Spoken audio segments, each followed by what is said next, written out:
നമസ്കാരം. അൻസാരി സുവരി വധം 2-ാം ദിവസം, നളചരിതം 2-ാം ദിവസം എന്നൊക്കെയും പറയുന്ന പോലെ ആടിനെ പട്ടിയാക്കുക, അതാണ് ചെയ്തുകൊണ്ടിരിക്കുന്നത്. അതിപ്പോൾ സംഘപരിവാർ വളരെ ശക്തമായിട്ട് ഇന്നലെ അവരുടെ സംഘപരിവാറിൻ്റെ ഒരു വ്യക്തി ഒരു വീഡിയോ ഇട്ടിരുന്നു. അതിൽ പറഞ്ഞതും ഇപ്പം മറ്റൊരാൾ വീണ്ടും ഏകദേശം അതേപോലെ തന്നെയുള്ള കാര്യങ്ങൾ പറഞ്ഞ് ഒരു വീഡിയോ ഇട്ടിട്ടുണ്ട്. അതിൻ്റെ കണ്ടൻറ്റ് ഇത്ര മാത്രമേ ഉള്ളൂ, സബ്ജക്റ്റ് മാറ്റർ ഇത്ര മാത്രമേ ഉള്ളൂ. ഉസ്താദ് അൻസാരി സുവരി, ആലപ്പുഴയിലുള്ള ഉസ്താദ് അൻസാരി സുവരി ഹിന്ദു വിരോധിയാണ്. ഈ ഹിന്ദുത്വവാദികളാണ് ഇത് പറഞ്ഞു പരത്തുന്നത്. ഹിന്ദുമതം വീഴാൻ പോകുന്നു എന്നുള്ള കാര്യങ്ങൾ. അതോടൊപ്പം തന്നെ ഹിന്ദുമതത്തിൻ്റെ ആധാരശിലകൾ, അതിൻ്റെ അടിസ്ഥാനം, ദാറ്റ് മീൻസ് സബ്സ്ട്രാറ്റം, അതിൻ്റെ ആരംഭം വാസ്തവത്തിൽ സിന്ധു നദീ തട സംസ്കാരം, അതിനേക്ക് മുൻപുണ്ട്. ഇതെല്ലാം സങ്കലിതമായിട്ടുള്ള കാര്യങ്ങളാണല്ലോ. എവിടെ നിന്ന് തുടങ്ങി, എപ്പോൾ തുടങ്ങി, ഒരു വ്യക്തിയിൽ നിന്ന് തുടങ്ങിയിട്ടുള്ള മതമല്ലല്ലോ സെമിറ്റിക് മതങ്ങളുടെ പോലെ.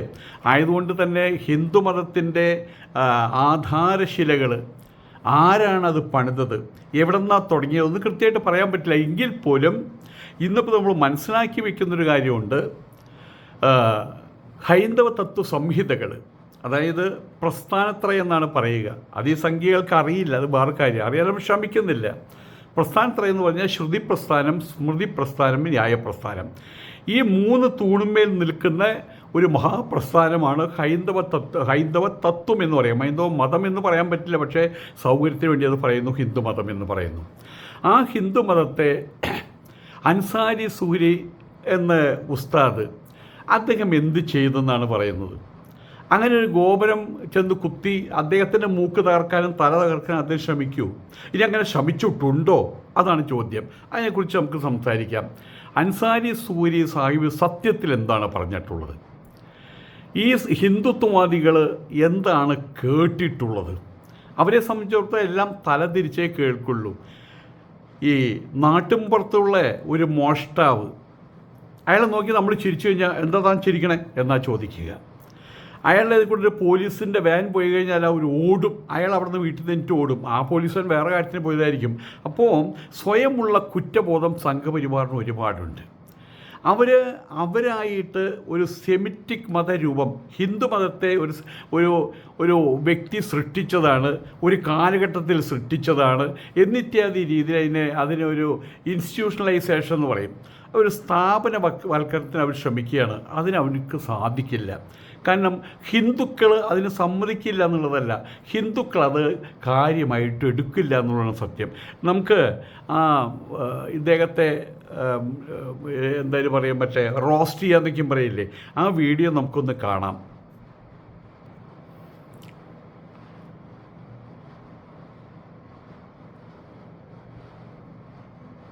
ഉസ്താദ് പലർക്കും അറിയാം, പലരും കേട്ടിട്ടുണ്ടാവും. അൻസാരിയുടെ സപ്പോർട്ട് പിടിച്ചിട്ട് ഒരുപാട് പേര് വീഡിയോ ചെയ്തിട്ടുണ്ട്. പിന്നെ അൻസാരിയുടെ അടുത്ത് എനിക്ക് പേഴ്സണൽ പ്രശ്നമൊന്നുമില്ല. അൻസാരി പറഞ്ഞ പോലെ അത്യാവശ്യം ചാരിറ്റിയും കാര്യങ്ങളൊക്കെ ചെയ്യുന്നുണ്ട്. പക്ഷേ അൻസാരിയുടെ പല വീഡിയോസിലും ഞാൻ ശ്രദ്ധിച്ചിട്ടുണ്ട്, വർഗീയത പരത്തുന്ന വീഡിയോസ്. മനസ്സിലായില്ലേ? അത് പറഞ്ഞു കഴിഞ്ഞാൽ പലരും ഇപ്പോൾ കമന്റ് അടിക്കാനും സംഭവത്തിനൊക്കെ വരും.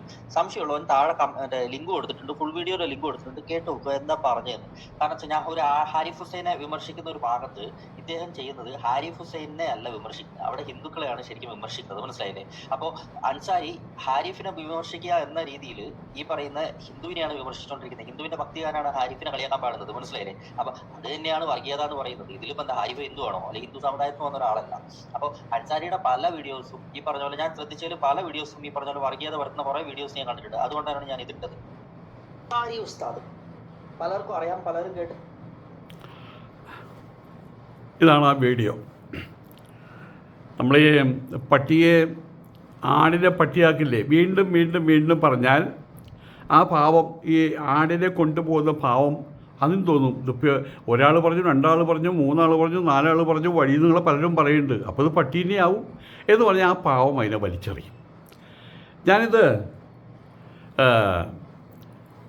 എൻ്റെ കാര്യത്തിൽ നിങ്ങൾ ശ്രദ്ധിച്ചിട്ടുണ്ടായിരിക്കും. കുറച്ച് കാലമായിട്ട് ആ ആലപ്പുഴയിലുള്ള ഒരു കെട്ടും കെട്ടി അതിൻ്റെ മേലൊരു പപ്പടം ഒട്ടിച്ചൊരു തെണ്ടിയുണ്ടല്ലോ, അവൻ്റെ പേര് മദനി എന്നാണ്. വേറൊരു മദനിയുണ്ട് കേട്ടോ.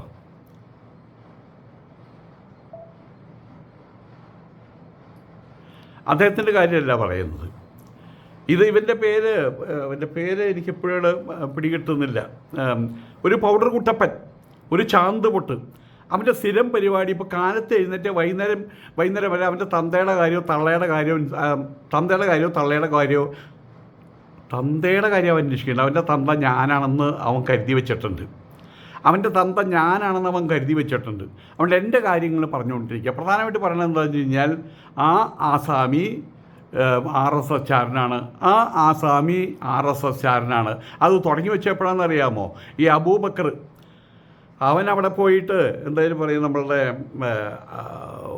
ആഭ്യന്തരമന്ത്രി അമിത്ഷായുടെ കാല് പിടിച്ച് അന്ന് മുതൽ തുടങ്ങിയതാണ്. മറ്റെല്ലാവരും RSS ചാരനായിട്ടാണ് പിന്നെ കാണുന്നത്. അത് അതേ രീതിയിൽ അതേ വഴിയിലൂടെ തന്നെയാണ് സംഘപരിവാർ ഇപ്പോൾ സഞ്ചരിക്കുന്നത്. അൻസാരി സുഹരി ഒരിക്കൽ പോലും ഹിന്ദു മതത്തെ, ഹിന്ദു സംസ്കാരത്തെ, ഹിന്ദു തത്വസംഹിതകളെ അദ്ദേഹം ഒന്ന് തൊട്ടുപോലും നോവിച്ചിട്ടില്ല. അദ്ദേഹം ആ ഭാഗത്തേക്ക് തിരിഞ്ഞ് നോക്കിയിട്ടില്ല. അദ്ദേഹം ഉപനിഷത്തിനെ കുറിച്ചൊരു വാക്ക് പോലും അദ്ദേഹം പറഞ്ഞിട്ടില്ല. അദ്ദേഹം ഗീതയെക്കുറിച്ച് അനാവശ്യമായിട്ട് വാക്ക് പറഞ്ഞിട്ടില്ല. അദ്ദേഹം ഈ ബ്രഹ്മസൂത്രം, അതൊക്കെയാണ് ഇതിൻ്റെ കാതൽ ഘടകങ്ങൾ. 555 സൂത്രങ്ങളാണ്. അധാതോ ബ്രഹ്മജിജ്ഞാസ എന്ന് പറഞ്ഞ് തുടങ്ങുന്നത്. അതിനെക്കുറിച്ച് അങ്ങനെ അറിയുമോയെന്ന് പോലും എനിക്കറിയില്ല. അതിലറിയില്ലെന്ന് ഞാൻ പറയില്ല, അറിയുമോയെന്ന് എനിക്കറിയില്ല. ഇനിയിപ്പോൾ അദ്ദേഹത്തിന് അറിയാണെങ്കിൽ ബ്രഹ്മസൂത്രം ശരിയല്ലെന്ന് പറഞ്ഞാലും ഇവിടുത്തെ ഈ ജന്തുക്കൾക്ക് അറിയില്ല എന്നുള്ള ഏറ്റവും വലിയ രസം. അപ്പോൾ അദ്ദേഹം പറഞ്ഞിട്ടുള്ള ഇത്ര മാത്രമേ ഉള്ളൂ. ചാരിറ്റി കാര്യങ്ങളിൽ ഇന്നിപ്പോൾ അദ്ദേഹം ഒരു നന്മ മരം എന്ന് പറയുന്ന ഒരു ഡെസ്റ്റിനേഷൻ അദ്ദേഹത്തിനുണ്ട്. അദ്ദേഹം ആരോടെങ്കിലും പറയുകയാണ്, ഇവിടെ ഒരു കുട്ടിക്ക് ബുദ്ധിമുട്ടുണ്ട്, ആ കുട്ടിക്ക് ഓപ്പറേഷൻ വേണം, അല്ലെങ്കിൽ ഒരു വീടുണ്ട്, ആ വീട് തകർന്നു പോയി, ആ വീട് ഒന്ന് പുനഃസ്ഥാപിക്കണം, അതിന് നിങ്ങൾ സഹായിക്കണമെന്ന് പറഞ്ഞു കഴിഞ്ഞാൽ അദ്ദേഹത്തിന് ആളുകൾ അപ്പം തന്നെ പൈസ അയച്ചു കൊടുക്കും. എത്ര വേണി പൈസ അയച്ചു കൊടുക്കും. എന്തുകൊണ്ടാണ് പൈസ അയച്ചു കൊടുക്കുന്നത് അറിയാമോ? ഈ നിമിഷം വരെ അൻസാരി സുഹരി സാഹിബ് 10 രൂപ അതിൽ നിന്ന് എടുത്തിട്ട് ഞണ്ണാറില്ല എന്നുള്ള കാര്യം അവർക്കറിയാം. ആയതുകൊണ്ട് അയച്ചു കൊടുക്കുന്നത്. ഞാൻ ഇത്തരണത്തിന് ആലോചിക്കുന്നൊരു കാര്യമുണ്ട്. ഇവരിപ്പോൾ ഈ സംഘിക്കുട്ടന്മാർ, ഈ കുറുവടികൾ എന്തുകൊണ്ടാണ് അൻസാരി സാഹിബിനെ കയറി പിടിക്കുന്നത്? അവരെ സംബന്ധിച്ചിടത്തോളം അവർക്കിപ്പോൾ പലതും മറച്ചു വയ്ക്കാനുണ്ട്. പ്രധാനമായിട്ടും അവർക്ക് മറച്ചു വയ്ക്കാനുള്ളത് രാമക്ഷേത്രത്തിലെ കഥയാണ്. രാമക്ഷേത്രത്തിൽ അവിടെ ജനങ്ങൾ കൊണ്ട് പൈസ കൊണ്ടിടുന്നു, അത് അതേപോലെ അടിച്ചു മാറ്റുന്നു. ഇപ്പോൾ അവർ പ്രദർശിപ്പിക്കുക, അതേ വെള്ളിക്കട്ടി ഇവിടെയുണ്ട്, സ്വർണ്ണക്കട്ടി ഇവിടെയുണ്ട്, ആഭരണങ്ങൾ ഇവിടെയുണ്ട്, ഞങ്ങൾ കള്ളന്മാരല്ല, ഞങ്ങളെ കണ്ട കള്ളന്മാരാന്ന് തോന്നുമോ, ഇതല്ലേ ഇപ്പോൾ അവർ എത്ര വലിയ ഗതികേടെന്ന് ആലോചിച്ച് നോക്കൂ. അവിടെ ഒരു കാര്യവും സത്യം അവശേഷിക്കുന്നുണ്ട്. അവിടെ BJP നേതാക്കന്മാർ ആ അറ്റം മുതൽ അറ്റം വരെ BJP നേതാക്കന്മാരായിരുന്നു അവിടെ ഉണ്ടായിരുന്നത്. അതായത് നരേന്ദ്രമോദി അടക്കമുള്ള ആൾക്കാർ, യോഗി ആദിത്യനാഥ് അടക്കമുള്ള ആൾക്കാർ, അവരറിയാതെ നിങ്ങളുടെ വീടിൻ്റെ മുമ്പിൽ ഈ ഫ്ലാറ്റുകളൊക്കെ ഉണ്ട് കേരളത്തിൽ. ആ ഫ്ലാറ്റുകളുടെ മുമ്പിൽ നമുക്ക് കാണാൻ പറ്റും 2 or 3 ഷിഫ്റ്റായിട്ട് 3 or 4 വാച്ച്മാൻമാരവിടെ ഉണ്ടാകും. ഈ വാച്ച്മാൻ അവിടെ CCTV ഇന്നില്ലാത്ത വീടുകളിൽ തന്നെയില്ല, CCTV ഇല്ലാത്ത വീടുകൾ തന്നെയില്ല. ഇത്രയും വലിയ ഇൻസ്റ്റിറ്റ്യൂഷൻ, കോടികൾ വന്ന് വീഴുന്നു, കോടികൾ കൈകാര്യം ചെയ്യുന്ന ഒരു ഇൻസ്റ്റിറ്റ്യൂഷനിൽ അവിടെ വാച്ച്മാൻമാരില്ലേ, ചൗക്കീദാർമാരില്ലേ, അവിടെ CCTVകളില്ലേ? എത്ര എളുപ്പമായിട്ടാണ് സഞ്ചി കൊണ്ടുവരിക, സഞ്ചിയിൽ അത് മുഴുവൻ വാരിയിടുക, കൊണ്ടുപോവുക. ഇതാരാ വിശ്വസിക്കുക? അപ്പോൾ അതിൻ്റെ പേരിലുണ്ടായ ഒരു നാണക്കേട്, ആ നാണക്കേട് മാറ്റാൻ കേരളത്തിൽ അവർ കണ്ടുവച്ച വഴിയാണ് ഈ രീതിയിലുള്ള ഔദ്ധത്യം നിറഞ്ഞിട്ടുള്ള രൂക്ഷമായിട്ടുള്ള രീതിയിലുള്ള ആരുടെങ്കിലുമൊക്കെ മെക്കെട്ട് കയറുക. അൻസാരി സൂര്യയാണ്, നാളെ വേറൊരാളായിരിക്കും. ഈ രീതിയിൽ അവരുടെ മെക്കെട്ട് കയറി അവരുടെ കറുത്ത പാട് മറച്ചു കളയുക. അവരുടെ കാലം 2 കാലം മണ്ണിൽ പൂഴ്ത്തിയിട്ട് മറ്റുള്ളവരെ മന്ദാന്ന് വിളിക്കുന്നൊരു പരിപാടിയാണ് ചെയ്യുന്നത്. നമ്മളിവിടെ മനസ്സിലാക്കേണ്ട ഒരു കാര്യം, അൻസാരി സുഹരി സാഹിബ് ഒരിക്കൽ പോലും മതത്തിൻ്റെ പേരിൽ, കൃത്യമായിട്ട് പറഞ്ഞു കഴിഞ്ഞാൽ ഞാൻ അദ്ദേഹത്തെ കളിയാക്കിയിട്ടോ അല്ലെങ്കിൽ മറ്റ് വ്യംഗ്യാർത്ഥത്തിൽ ദേഷ്യപ്പെട്ടോ പറയല്ല. അദ്ദേഹം മതപഠന ക്ലാസ്സുകൾ അല്ല നടത്തുന്നത്. മതപഠന ക്ലാസ്സുകൾ എല്ലായിടത്തും ഉണ്ട്. എല്ലാ പള്ളികളിലുമുണ്ട്, എല്ലാ മദ്രസകളിലുമുണ്ട്, അത് നടത്തുന്ന ആൾക്കാരുണ്ട്, അത് യൂട്യൂബിനകത്തും ഓപ്പൺ മീഡിയയിൽ പലയിടത്തും വരുന്നുമുണ്ട്. ഇദ്ദേഹം ചെയ്യുന്ന അതിൽ നിന്നും മാറി നിന്നുകൊണ്ട് ജനങ്ങളുടെ ഒപ്പം. അതിൽ ഏറ്റവും വലിയ രസം എന്താണെന്ന് വെച്ചാൽ, ഞാൻ അദ്ദേഹത്തെ കാണുന്ന സമയത്ത് അദ്ദേഹം ചിലപ്പോൾ അദ്ദേഹത്തിൻ്റെ കഷണ്ടിയാണ് അദ്ദേഹം, തലയക്കെട്ടയും കെട്ടിയിട്ട് ചിലപ്പോൾ ആ തലയക്കെട്ടൊക്കെ മാറ്റി വെച്ച് ചിലപ്പോൾ ഒരു സാധാരണ മുണ്ടും ചുറ്റി ഒരു സാധാരണ ഷർട്ടും ഇട്ട് ഒരു സാധാരണക്കാരൻ. എനിക്ക് തോന്നുന്നത് അദ്ദേഹത്തിൻ്റെ മേലാളന്മാർക്ക് പോലും അത് പരിപൂർണമായിട്ട് ഇഷ്ടപ്പെടുന്നുണ്ടോ എന്ന് സംശയമുണ്ട്.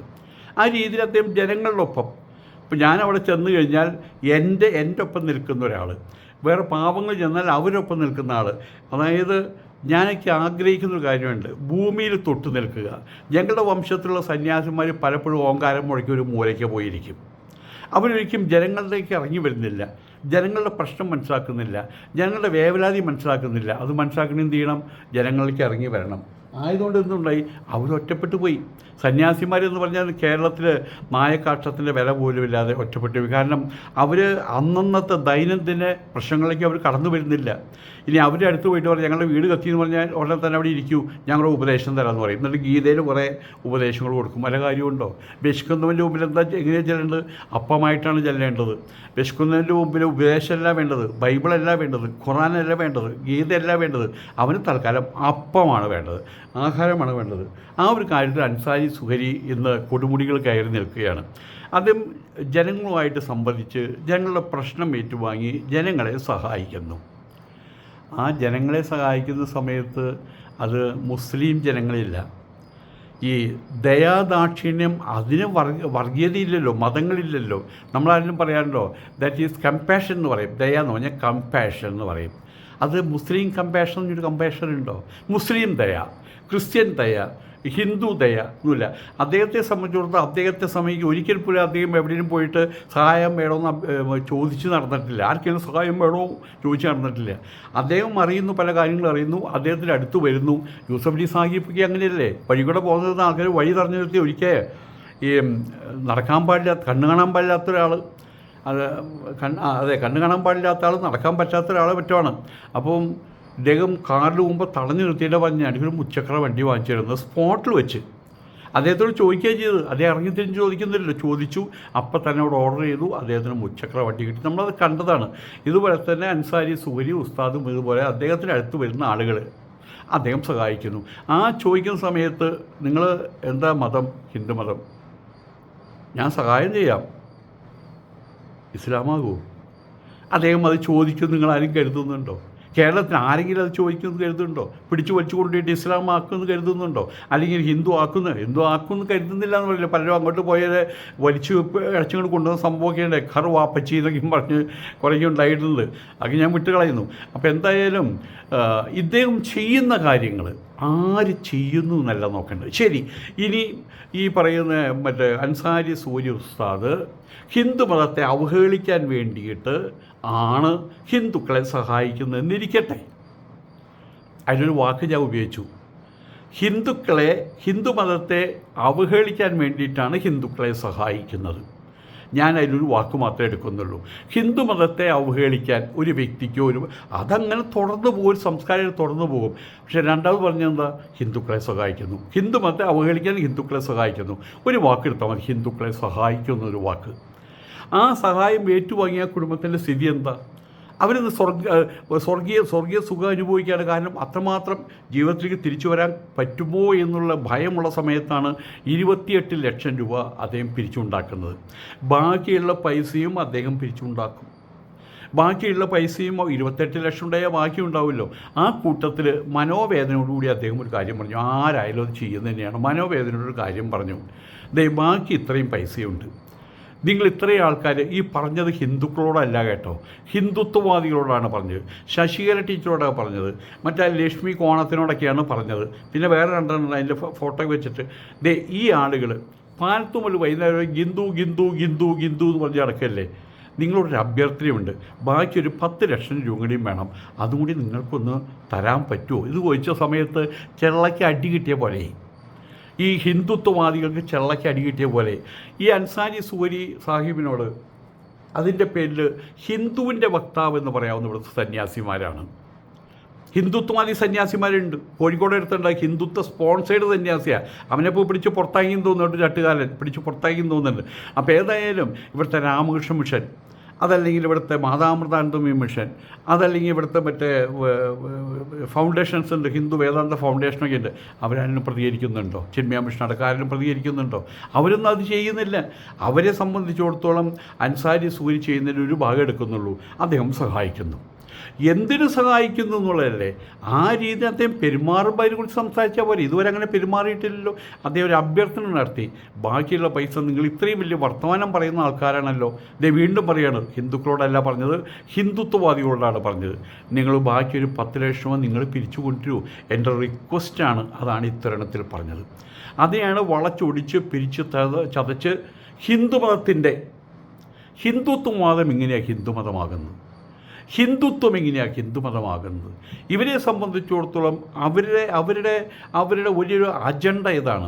ഹിന്ദുമതം എന്ന് പറയുന്ന വലിയൊരു മഹാവൃക്ഷത്വം പടർന്നു കയറാനേ പറ്റുള്ളൂ. ഇത്തിക്കളികളായിട്ട്, പാരസൈറ്റുകളായിട്ട്. ഈ കുരുമുളക് കൊടിയുണ്ട്, ഞാൻ പലപ്പോഴും പറയുന്നത് ഇതാണ്, നിങ്ങൾക്ക് ബോറടി ഉണ്ടെങ്കിൽ ഇതൊന്ന് ഓടിച്ചു വിട്ടോ. ഈ കുരുമുളക് കൊടിക്ക് തന്നെത്താൻ മേലോട്ട് ഉയരാൻ പറ്റില്ല. അപ്പോൾ വല്ല തെങ്ങുമ്പോൾ പടർന്നു കയറിയിട്ട് കുറച്ച് അതിന് നല്ല അറ്റം വരെ കയറി കഴിയുമ്പോൾ കാറ്റ് വരുമ്പോൾ കുരുമുളക് കൂടി തെങ്ങിനോട് പറയത്തു, നീ പേടിക്കണ്ട കേട്ടോ, ഞാൻ താങ്ങി നിർത്തിക്കോളാന്ന്. ഇതുപോലെ പറയുന്നവരാണ് ഇവിടുത്തെ RSSകാരും സംഘപരിവാറുകാരും. ഹിന്ദുത്വ മതത്തെ അവർ ഹിന്ദു മതവുമായിട്ട് ഒരു സങ്കലനം നടത്തിക്കുക, ജനങ്ങളുടെ ഇടയിൽ അങ്ങനെ ഒരു ബോധമുണ്ടാക്കുക. RSSകാരെ പറഞ്ഞാൽ ഹിന്ദുക്കളെ പറഞ്ഞു, സംഘപരിവാറിനെ പറഞ്ഞാൽ ഹിന്ദുക്കളെ പറഞ്ഞു. ഈ രീതിയിൽ ഹിന്ദുമതം ഉണ്ടായത് 1925 വരുത്തി തീർക്കാൻ വരെ അവർ ശ്രമിക്കുകയാണ്. ഹിന്ദുമതം ഉണ്ടാക്കിയത് ഇവിടുത്തെ കേശവ ബൽറാം ഖഡ്ഗേവാറാണ്, അല്ലെങ്കിൽ VD സവർക്കറാണെന്നൊക്കെ പറഞ്ഞ് പരത്താൻ ശ്രമിക്കുകയാണ്. ആ ഒരു ബോധം ജനങ്ങളിൽ ഉണ്ടാക്കുകയാണ്. എൻ്റെ അടുത്തൊരു സുഹൃത്ത് പറഞ്ഞൊരു കാര്യം, എത്രയായാലും ഹിന്ദുവിനൊരു പ്രശ്നം വന്നാൽ ചോദിക്കാനും പറയാനും RSS മാത്രമല്ലേ ഉള്ളൂ എന്ന്. ആ ഒരു ബോധം ഉണ്ടാക്കി വെച്ച് കഴിഞ്ഞു. പലരിലും ആ ഒരു ബോധം ഉണ്ടാക്കി വെച്ച് കഴിഞ്ഞു. അപ്പോൾ അതിൻ്റെ വേറൊരു വെർഷനാണ് ഹിന്ദുക്കളെ അവരവിടെ വീട് വീട് നശിക്കുകയെ, അവർക്ക് രോഗം വന്ന് അവർ മറ്റേ കഷ്ടതകൾ അനുഭവിച്ച് എന്തിനായിക്കോട്ടെ, പക്ഷെ നിങ്ങൾ സഹായിക്കേണ്ട എന്നുള്ളതാണ്. പണ്ടൊരു കാളയുടെ കഥയുണ്ട്, ഞാൻ മുഴുവൻ പറയുന്നില്ല. അതിൽ പറഞ്ഞ കാള വണ്ടി വലിക്കുമ്പോൾ ഇയാൾ തല്ലുന്നുണ്ട്, വണ്ടിക്കാരൻ തല്ലുന്നുണ്ട്, ഇതിൻ്റെ മൂക്കിക്കുടി വായിക്കുടി ഇങ്ങനെ പത വരുന്നുണ്ട്, വണ്ടി വലിച്ച് കയറ്റണം. അതുവരെ നിരപ്പായ സ്ഥലമായിരുന്നു, ഈ വണ്ടി വലിച്ച് കയറ്റം, ചെറിയൊരു കയറ്റമുണ്ട്. അപ്പോൾ അതിന് ഇനിയും ഒരു 2-3 അടി കൂടി വെച്ചാൽ അത് വീഴും. ആ സമയത്ത് ഏതോ ഒരു കാള വഴിയരിൽ നിൽക്കുന്ന ഒരു കാള അതിൻ്റെ പുറയിൽ ഉന്തിക്കൊടുത്തു. ഈ ഉന്തിക്കൊടുത്ത സമയത്ത് ഈ മുമ്പിലുള്ള കാള എന്താ പറഞ്ഞാൽ അറിയാമോ? ഞാൻ ചത്താലും കുഴപ്പമില്ല, നീ ഉന്തി തരണ്ട, നീ ഉന്തി തന്ന് ഈ വണ്ടി കയറ്റണ്ടെന്ന്. ഇതല്ലേ ഇവിടുത്തെ സംഘപരിവാറുകാർ ചെയ്യുന്നത്.